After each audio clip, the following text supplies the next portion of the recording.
অধিক ফলনের আশায় বিএডিসি থেকে বীজ কিনে সয়াবিন চাষ করেছেন নোয়াখালীর চাষিরা, কিন্তু বৈরী আবহাওয়া ও নিম্নমানের বীজের কারণে চারা গজায়নি অধিকাংশ জমিতে।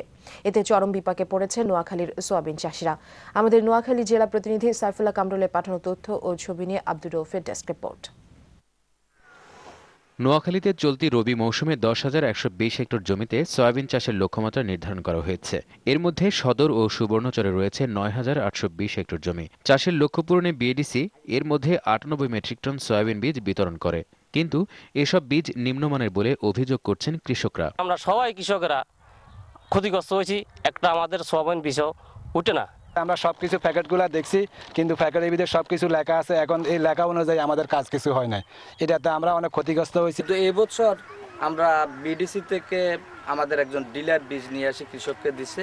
সেই বীজ থেকে কৃষকরা ভালো পায় নাই। তবে ভিন্ন মত দিয়েছেন বিএডিসির ডিলাররা। আমি সরকার থেকে বীজ এনেছি, ভিত্তি বীজ সোহাগ। তো সরকার যখন আমি এই বীজটা নিছি তখন তাদেরকে বলছি জার্মিনেশন টেস্টে কি আপনাদের ঠিক আছে, ওরা বলছে কি এটা ওকে। তো আমি তো ওকে জানিয়ে বীজটা আনছি।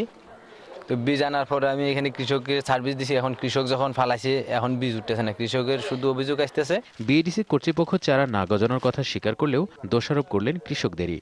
বিডিসির বীজের যেহেতু যোগান কম, কিছু কিছু কোম্পানি বা বাহির থেকে জড়িত যারা আছে বীজ ব্যবসার সাথে, তারা হয়তো সরবরাহ করে নিম্নমানের বীজ দেওয়ায় চাষিরা হয়তো বা প্রতারিত হতে পারেন।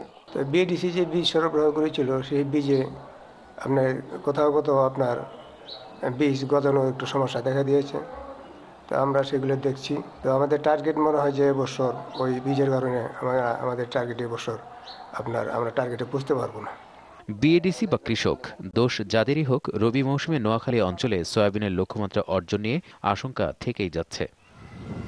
আব্দুর রৌফ, দিগন্ত, নিউজ ডেস্ক। এবারে থাকছে